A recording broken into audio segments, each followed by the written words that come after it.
محترم سامعین و ناظرین، السلام علیکم ورحمۃ اللہ وبرکاتہ۔ اس وقت مالیگاؤں کی ایک مشہور اور معروف مسجد جو اپنی تعمیراتی اعتبار سے پورے ملک کے اندر چرچے میں ہے، اس کی زیارت کے لیے ہم لوگ اس وقت آئے ہوئے ہیں۔ ہم نے سوچا کہ اس کی کچھ مختصر سے ویڈیو بنا کر آپ کو بھی شیئر کر دیں۔ ریاست مہاراشٹر کا ایک تاریخی شہر ہے مالیگاؤں، جو اپنی ملی ثقافت اور تہذیب اور دنیا بھر میں پارچہ بافی کے صنعت کے لیے مشہور اور معروف ہے۔ جہاں ایک طرف اس شہر میں اردو بولنے، لکھنے اور پڑھنے کا خاص رواج ہے، وہی مالیگاؤں دنیا بھر میں مسجدوں کے شہر سے بھی موسوم کیا جاتا ہے۔ آئیے آج آپ کو اسی شہر مالیگاؤں سے منسوب ایک ایسی خوبصورت مسجد سے روبرو کراتا ہوں جو دور جدید کے تعمیرات کا ایک ایسا فنکارانہ مظہر ہے جسے دیکھ کر آپ بھی حیرت میں ڈوب جائیں گے۔ یہ مسجد حاجی عبدالرؤف سے موسوم ہے۔ یہ مسجد اپنی وسعت اور فن تعمیر کے اعتبار سے ایک عظیم شاہکار کی حیثیت رکھتی ہے۔ یہ مسجد اپنے حجم اور اپنی اونچی چھتوں کی وجہ سے ایک انوکھے تعمیری کارنامے کی نمائندگی کرتی ہے۔ ہوا کی آمد و رفت کی ترتیب اس خوبی اور سلیقے کے ساتھ کیا گیا ہے کہ سخت گرمی اور سردی میں بھی شدت کا احساس نہیں ہوتا۔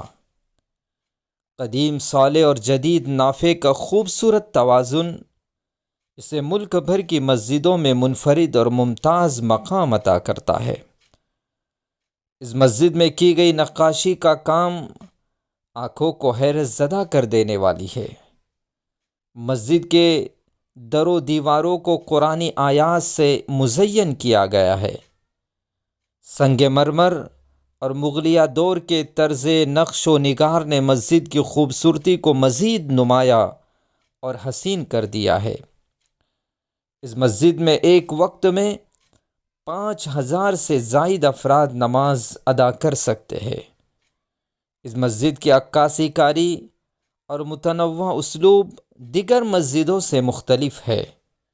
مغلیہ دور کی طرز تعمیر کا ایک ایسا نادر نمونہ ہے جسے دیکھنے کے لیے سیاح ذوق در ذوق کھینچے چلے آتے ہیں۔ مسجد میں روشنی کا انتظام کے لیے دور جدید کی ٹیکنالوجی کا اس قدر بہتر انتظام کیا گیا ہے کہ رات کے وقت بھی دن کا گمان ہوتا ہے۔ غرض کے سارا کام نہایت ماہرانہ فنکاری کے ساتھ انجام دیا گیا ہے۔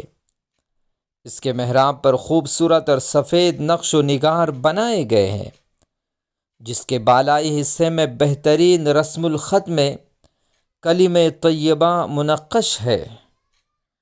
مسجد کا منبر خوشبودار قیمتی لکڑی سے بنائے گئے ہیں جو نہایت ہی دیدہ زیب اور دلکشی کا منظر پیش کر رہا ہے۔ اس مسجد کی جدید اور نادر طرز تعمیر کا نتیجہ ہی رہا کہ سعودی عربیہ گورنمنٹ جو ہر سال دنیا بھر کے ٹاپ 25 خوبصورت مسجدوں کی فہرست جاری کرتی ہے، اس میں اس مسجد حاجی عبدالرؤف کا بھی انتخاب عمل میں آ چکا ہے۔ اس مسجد کو اپنے بہترین فن تعمیری کے شعبے میں شامل کر کے سعودی عربیہ حکومت ایوارڈ سے سرفراز کر چکی ہے۔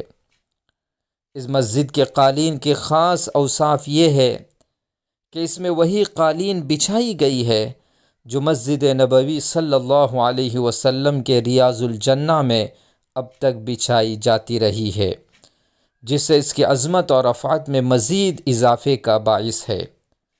اس مسجد کے در و دیوار میں لگنے والی بہت سی اشیاء بیرون ممالک سے درآمد کیے گئے ہیں، جس میں کھڑکیاں مکۃ المکرمہ سے درآمد کی گئی۔ واضح رہے اس میں وہی جالیاں نصب کی گئی ہے جو جالی خانہ کعبہ اور مسجد حرام کی کھڑکیوں میں استعمال کی گئی ہے۔ یقیناً یہ مسجد دور حاضر میں ایک خوبصورت تعمیراتی شاہکار ہے۔ اللہ پاک اس مسجد کے تعمیر کرنے والے کو اجر عظیم سے نوازے اور اس کی خدمت اور دیکھ ریکھ کرنے والوں کو عمل صالح پر قائم اور دائم رکھے اور دنیا و آخرت میں سرخروئی نصیب کرے، آمین۔